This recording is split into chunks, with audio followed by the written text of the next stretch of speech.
मनुष्य जीवन की सार्थकता है कि हमारी अंतिम श्वास भगवान के चिंतन में छूटे। अंतःमति सो गति। यदि हमने जीवन में भजन का अभ्यास नहीं किया तो अंतिम समय हम भजन नहीं कर पाएंगे। जो पहले से अभ्यास करते हैं उनका चिंतन भगवान स्वयं बन जाते हैं। जैसे अंतिम समय में मूर्छावस्था होती है, बहुत दुख का समय होता है, उस समय हमारी इंद्रियां, मन, बुद्धि भगवान के चिंतन करने की योग्यता खो देती है। जीवन भर भगवान का आश्रय लिया, जीवन भर भगवान का भजन किया तो अंतिम समय में भगवान की कृपा, भगवान का स्मरण बन जाती है और उसके हृदय से जो भी भगवान का स्मरण करते हुए प्राण छूटा वो भगवान को प्राप्त हो जाता है। ये संसार बड़ा दुखमय है। यहां सुख की लालसा से भटकते भटकते अनंत जन्म व्यतीत हो गए, आज तक सुख नहीं मिला। अब मान लो जितनी श्वासें बची हैं राधा राधा राधा रटते हुए प्रभु के आश्रय में जीवन व्यतीत कर दो तो भगवान बड़े क्षमाशील हैं, बड़े करुणा समुद्र हैं। वो हमारे अपराधों को क्षमा कर देंगे और हमारा जीवन धन्य हो जाएगा। जैसे भगवान ने माया की रचना की, ऐसे ही माया से मुक्त होने की रचना की। माया का इतना बड़ा प्रभाव है कि वो सूक्ष्म है, वो हृदय में अपना प्रभाव डालती है। परिवार का मोह, शरीर की चिंता, नाना प्रकार के भोगों का आकर्षण ये हृदय से होता है। और मुक्त करने के लिए भगवान ने अपनी पुरियां, अपने धाम की रचना कर दी। यदि आप निरंतर भजन नहीं कर सकते, आप विषयों का त्याग नहीं कर सकते, आप योग को धारण नहीं कर सकते, तो आप धाम में आके पड़ रहो। वृंदावन धाम का वास स्वीकार कर लो। धाम अपनी कृपा से आपको परम पद की प्राप्ति करा देगा। जैसे काशी में कोई मरता है तो उसे भगवान शंकर तारक मंत्र देकर उद्धार कर देते हैं। ऐसे वृंदावन में जब कोई मरता है तो श्री जी की सखियां, वृंदा सखी यहाँ की अधिष्ठात्र देवी हैं, वो उसके कान में राधा नाम सुनाकर परम पद प्रदान करा देती है। इसलिए चाहे जैसे हो, हमें चाहिए कि अब हमारा ये जन्म व्यर्थ न जाने पावे। यदि हम धामवासी नहीं बन पा रहे हैं तो हम धाम का भरोसा करके राधा राधा नाम रटते हुए जहां भी रहें भगवान के होके रहें। पाप कर्म न करें, किसी को दुख न दें, छल कपट से दूर रहें। निर्मल मन जन सो मोहि पावा, मोहि कपट छल छिद्र न भावा। भगवान कह रहे मुझे कपट, छल, दूसरों के द्वेष भाव, दोष देख, ये सब अच्छा नहीं लगता। तो खूब नाम जप करो, भगवद आश्रित रहो। और कहीं धाम का वास मिल गया है तो नियम ले लो कि प्राण जब तक नहीं निकल जाएंगे तब तक हम कठोर व्रत लेते हैं कि धाम को नहीं छोड़ेंगे। बस इसी जन्म में तुम्हें भगवत प्राप्ति हो जाएगी। अंदर से माया प्रभाव डालती है, परिवार का मोह सताता है। भले वो गाली देते हो, भले वो आपको मारते पीटते हो, लेकिन आपका मन उन्हीं के प्रति आकर्षित होगा। ये माया है। कोई बुद्धिमान पुरुष अपने अंतिम अवस्था का विचार करके, अपने परिवार के मोह का त्याग करके, सब ममता बटोर करके भगवान के चरणों में समर्पित कर देता है, वो मुक्त हो जाता है। बस यही कठिनता है। जननी जनक बंधु सुत दारा, तन धन धाम सुहृद परिवारा, सबकी ममता ताग बटोरी, मम पद मन ही बांध बर डोरी। ये सबसे कठिन काम है। सबसे प्यार, स्नेह, ममता समेट कर एकमात्र भगवान के चरणों में लगा दे, हर समय नाम जप करे, भगवान के आश्रित पड़ा है, मुक्त हो गया। पक्का विश्वास करो, जिसकी जिह्वा में नाम चल रहा है वो निश्चित भगवान को प्राप्त होता है। अब श्रीपाद वृंदावन धाम की रहनी, वृंदावन धाम में रहने वालों की निष्ठा का वर्णन करते हैं। किम्नो भूपैः किम्नु देवादिभिर्वा, स्वाप्नैश्वर्योत्फुल्लितैः किंच मुक्तैः, शून्यालंबैर्वैष्णवैर्वापि किम्नः, श्रीमद्वृंदा काननैकांत भाजाम। जब हम वृंदावन वास कर रहे हैं तो हमें धनी पुरुषों की चाटुकारिता से क्या मतलब है? चाहे वो राजा हो, चाहे जमींदार हो, चाहे जितना धनी हो। जब हम वृंदावन बिहारी जी की शरण में हो गए तो धनियों के पीछे डोलने का, धनियों के आगे हाथ फैलाना, धनियों की चाटुकारिता करना, ये ठीक नहीं है। श्रीपाद प्रबोधानंद जी महाराज कह रहे हैं भरोसा भगवान का रखे, मनुष्य का नहीं। सब भिखारी हैं, दाता तो एक भगवान है। सब परेशान हैं, परेशानी मुक्त कराने वाले तो एकमात्र भगवान हैं। इसलिए जब आपने भगवान के धाम का भरोसा कर लिया तो चिंता मत करो, सब कामनाएं पूर्ण हो जाएंगी। भगवान का धाम कल्पतरु है, धामवासी की हर कामना को पूर्ण करने में समर्थ है धाम। इसलिए धामवासी को चाहिए किसी धनी पुरुषों की चाटुकारिता न करे, उनके पीछे पीछे न डोले, उनके आगे हाथ न फैलावे। अरे कितना जीवन है, अपनी शरणागति पर कलंक करे। ऐसे अनंत ब्रह्मांडों के स्वामी भगवान को छोड़कर संसार के भोगी पुरुषों के सामने बाबूजी कह के हाथ फैलावे तो मर जाना अच्छा है। मंगिबो भलो न बाप सो जो प्रभु राखे टेक। अगर भगवान का भरोसा है तो किसी से मांगने की जरूरत नहीं। अन मांगे आगे आवे गो, जो पल लागे पल को। जैसे पलकें स्वयं गिरती हैं, ऐसे तुम्हारे आगे धन स्वयं आएगा यदि तुम भगवान के भरोसे में हो। और सांसारिक भरोसे में हो तो भटकना पड़ेगा। इसलिए कह रहे किम नो भूपई, मुझे इन बड़े बड़े धनी पुरुषों की चाटुकारिता की जरूरत नहीं। हमने वृंदावन धाम का भरोसा कर लिया। बहुत अपमान सहना पड़ता है जब धन की लालसा से किसी धनी पुरुषों की चाटुकारिता करे। हृदय में सूल की तरह चुभने वाली चेष्टाएं सामने से होती है। इसलिए एकमात्र भगवान का भरोसा रखे। देवादिभिर्वाना, मुझे इन देवताओं से भी कोई तात्पर्य नहीं, क्योंकि देवता भी एक दुकान की तरह है।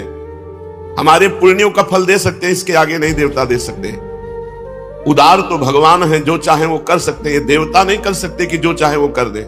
देवता तो नियम में बंधे हुए हैं। जैसे राजकीय कर्मचारी उतना ही कर सकता है जो उसके कानून और विधान के अनुसार है। देवता मोक्ष नहीं दे सकते, देवता प्रेम नहीं दे सकते, देवता हमारे कर्म बंधन नष्ट नहीं कर सकते, देवता हमारे संचित कर्म भस्म नहीं कर सकते, देवता हमें क्षमा नहीं कर सकते। ये सब एकमात्र श्री भगवान करते हैं। इसलिए कहते हैं मुझे देवताओं से क्या प्रयोजन।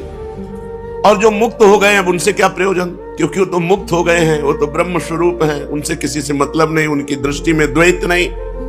और जो वैकुंठाभिलाषी है उनसे भी मुझे क्या मतलब। मुझे मतलब उनसे है जो वृंदावनवासी हैं, जो प्रिया प्रीतम के प्रेम के पिपासु हैं, जो हर समय राधा राधा रटते हैं। मुझे ऐसे प्रेमी भक्तों का संग चाहिए। शम सर्वेषाम अप्रयासेन दात्री द्वत्रे कांति प्रेम पात्रैक पात्री आनंदात्मा शेष सत्वा निधात्री श्री वृंदाटव्यस्तुमें धस्य धात्री। वृंदावन में ऐसे रहे जैसे मां की गोद में रहा जाता है। परम पावन धाम है, यहां हम मलमूत्र का त्याग करते हैं, यहां हम थूकते हैं, नहाते हैं। और प्रिया प्रीतम का निज महल है। तो जैसे हम मां की गोद में शौच कर देते कोई अपराध नहीं, मां की गोद में लघु शंका कर देते कोई अपराध नहीं, ऐसे हम वृंदाटवी मां की गोद में रह रहे हैं। और अंधा बन के रहे। यहां अंधा किसी के दोष दर्शन न करे, किसी की निंदा न करे, किसी के आचरण न देखे कि अरे ये तो वृंदावन वास करते हुए ऐसा करता है।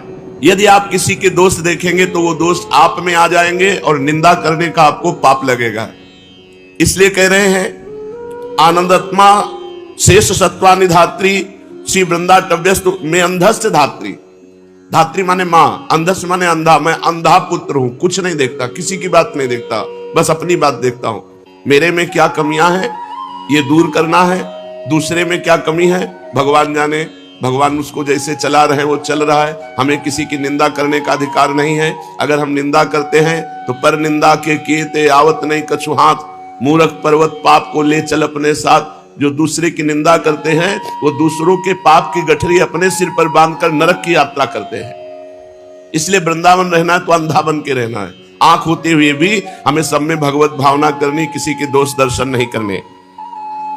और जब हम इस तरह वृंदावन वास करते हैं तो वृंदावन वो सुख प्रदान करता है जो किसी साधना से नहीं मिलता। क्या? प्रिया प्रीतम श्यामा श्याम के चरणों की प्रीति वृंदावन अपनी तरफ से प्रदान करता है। वृंदावन प्रभाव सुन अपनो ही गुण देत, जैसे बालक मलिन को मात गोद भर लेत। जैसे मलिन बालक को मां गोद में उठा लेती, उसकी मलिनता नहीं देखती, ऐसे वृंदावन वासी को वृंदावन उठा लेता है और प्रिया प्रीतम के चरणारविंद में पहुंचा देता है। इसलिए कह रहे हैं निखिल जीवों को आनंद प्रदान करने के लिए द्वार खुला हुआ है श्री धाम वृंदावन। बस वृंदावन की रहनी आ जाए। चुप रहो, शांत रहो, किसी की निंदा मत करो, जो मिल जाए खाओ पियो और रात दिन राधा राधा कृष्ण कृष्ण जपो। जीवन पूरा का पूरा मंगल में हो जाएगा। अगर आखिरी बन गई तो पूरे जीवन की बन गई। पूरे जीवन पाप हुआ अजामिल से, वैश्यागमन करता रहा, हिंसक जीव की हिंसा करने वाला, नाना प्रकार के पाप रूपी मल से भरा हुआ, पर अंतिम समय निकल गया बेटे के बहाने नारायण, भगवान की प्राप्ति हो गई।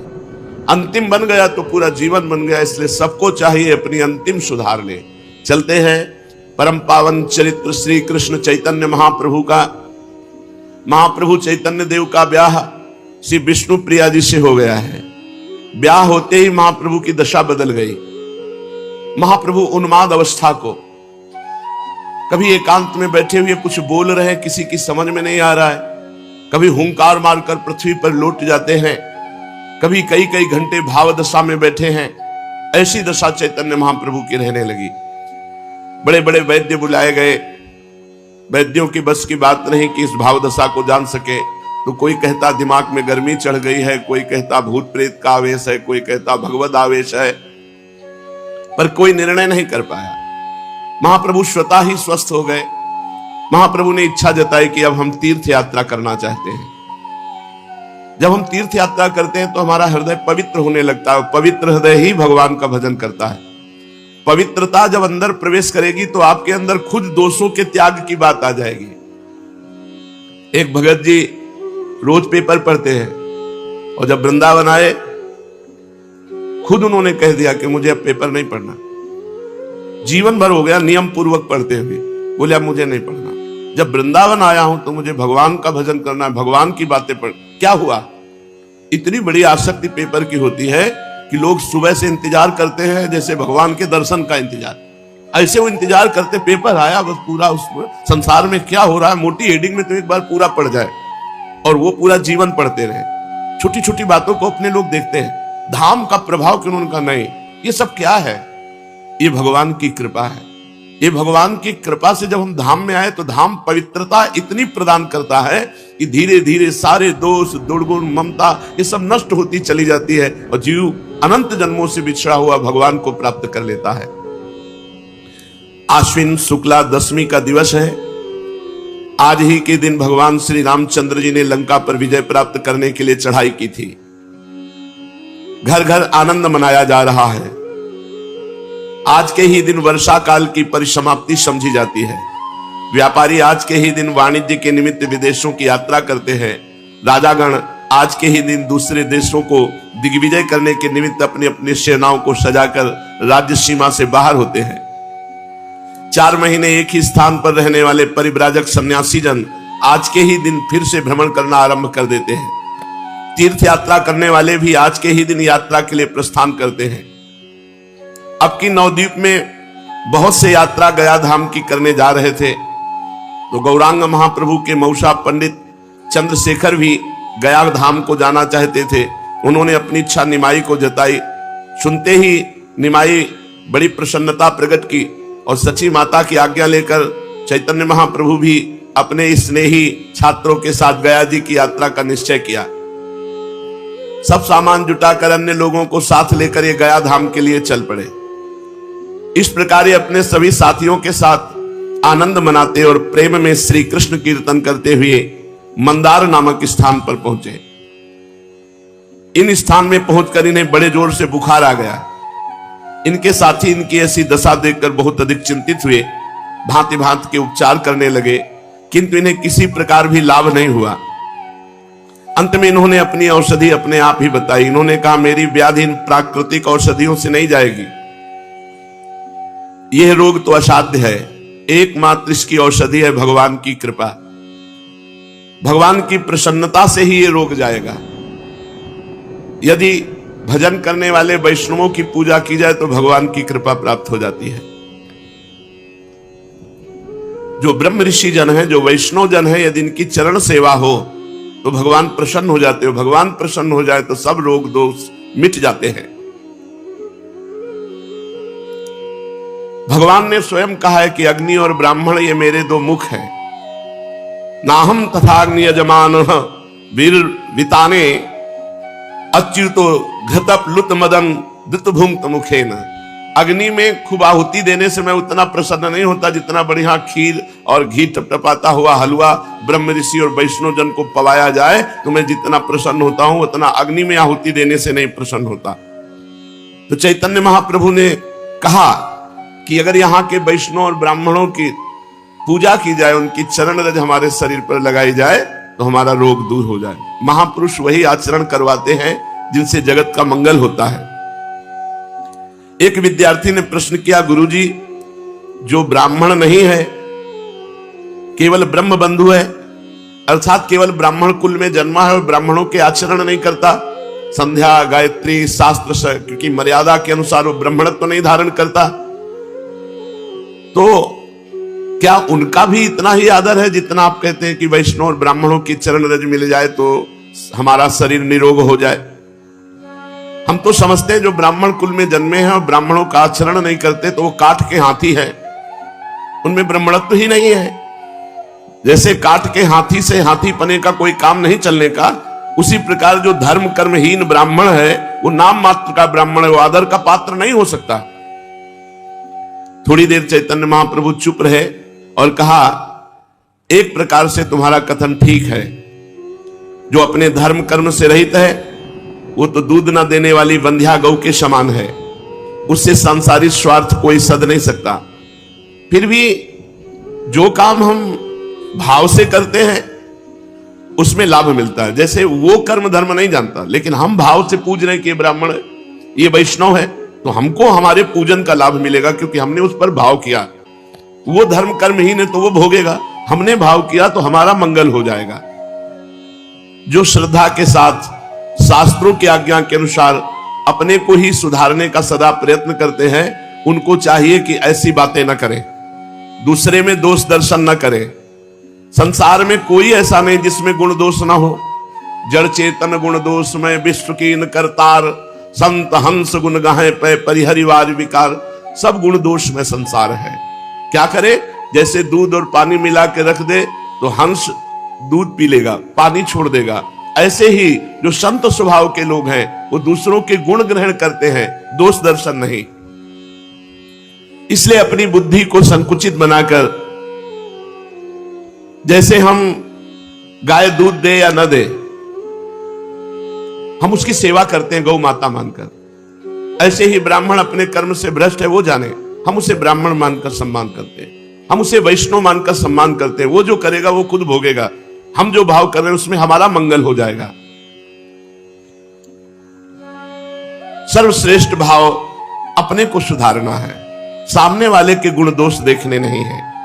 उत्तम बातें सुनो तात मायाकृत गुण और दोष अनेक, गुण या उभय न देखी देखी स्वविवेक।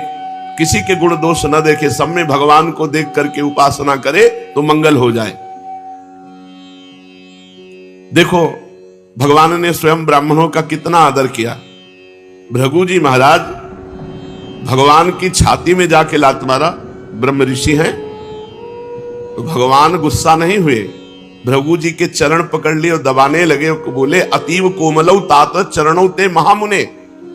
हे महामुनि, आपके चरण तो बहुत कोमल है, हमारी छाती तो बहुत कठोर, कहीं आपके चरणों में चोट तो नहीं लग गई? तो विचार करो, भगवान वहां साप भी दे सकते थे कि हमने तुम्हारा क्या बिगाड़ा, आकर छाती में लात मार दिया, लेकिन नहीं, वो ब्रह्म ऋषि हैं। अगर उन्होंने छाती में लात मारा तो भगवान ने हर अवतार तक में वो चरण चिन्ह धारण किया, भृगु चरण चिन्ह। हम भगवान के अंश हैं तो हमको यही चाहिए। अगर हमारे साथ कोई बुरा करे तो हम उसके साथ भला करें, बुरा न करें। करत जे अनसहन निंदक तिन्हु पे अनुग्रह कियो। ये बहुत ऊंचे साधक के भाव हैं, जो संसारी मान प्रतिष्ठा तथा धन विषय भोगों की इच्छा को सर्वथा त्याग कर एकमात्र भगवान की कृपा को ही अपने जीवन का चरम लक्ष्य समझकर सभी कार्यों को करते हैं, वही ये धारण कर सकते हैं, अन्यथा नहीं। जो पुरुष वासुदेव बुद्धि रखकर सामने से वैष्णव या ब्राह्मण गाली दे रहा है, हम उसमें भगवान की बुद्धि करें। अपने मुख से हम उसको कठोर वचन ना बोले, वो हमको कठोर वचन बोल रहा है। यदि ऐसा व्यवहार किया तो भगवान को आप प्रसन्न कर लेंगे, और अगर उल्टा व्यवहार किया तो फिर भगवान को प्रसन्न करना है तो वैष्णव जन के सामने झुक के रहो। वो गाली दे तो सुन लो, तुम्हारे पाप नष्ट हो जाएंगे, तुम्हारा मंगल हो जाएगा, ऐसा चैतन्य महाप्रभु कह रहे हैं, ऐसा शास्त्रों में भी लिखा है। तो इनकी आज्ञा पाकर 2-3 विद्यार्थी गए और शुद्ध वैष्णव जनों और ब्राह्मण जनों की चरण रज लाए, चरणोदक लाए। इन्होंने चरणोदक पिया और चरण रज लगाई, सोई बुखार खत्म। चरणोदक पीते ही अच्छे हो गए। और सभी विद्यार्थी और सब लोगों से कहा, देखा ब्राह्मणों की चरण रज और चरणामृत में कितना प्रभाव है कि हमारा इतना पीड़ा देने वाला ज्वर बुखार एक बार चरणामृत पीने से चला गया। और जो भगवान का या भक्तों का रोज चरणामृत पीते हैं बड़े भाग्यशाली हैं। अकाल मृत्यु हरणम सर्वव्याधि विनाशनम श्री कृष्ण पादोदकम पीत्वा पुनर्जन्म न विद्यते। जो भगवान का चरणामृत या भक्त का चरणामृत पीते हैं उनकी कभी अकाल मृत्यु नहीं हो सकती, और बड़े से बड़ा रोग शरीर पर होने पर भी पीड़ा नहीं दे सकता, और अंत में भगवान की प्राप्ति होगी। ये चरणामृत पीने का महत्व है। वृंदावन में बिहारी जी, राधा वल्लभ जी ठाकुर विराजमान, इनका चरणामृत मिलता है। किसी पात्र में चरणामृत ले आवे, 2 बूंद रोज पान करे। अकाल मृत्यु हरणम सर्वव्याधि विनाशनम श्री कृष्ण पादोदकम पीत्वा पुनर्जन्म न विद्यते। उसका पुनर्जन्म नहीं होगा जो रोज चरणामृत पीता है। अब अपने साथियों के साथ चैतन्य महाप्रभु आगे बढ़ने लगे। पुनपुना तीर्थ ये गया धाम में है। वहां पहुंचकर सब लोगों ने पुनपुन नाम की नदी में स्नान किया और सभी ने अपने अपने पितरों का श्राद्धादि कार्य कराया। इसके अनंतर सभी श्री गया धाम में पहुंच गए। ब्रह्मकुंड में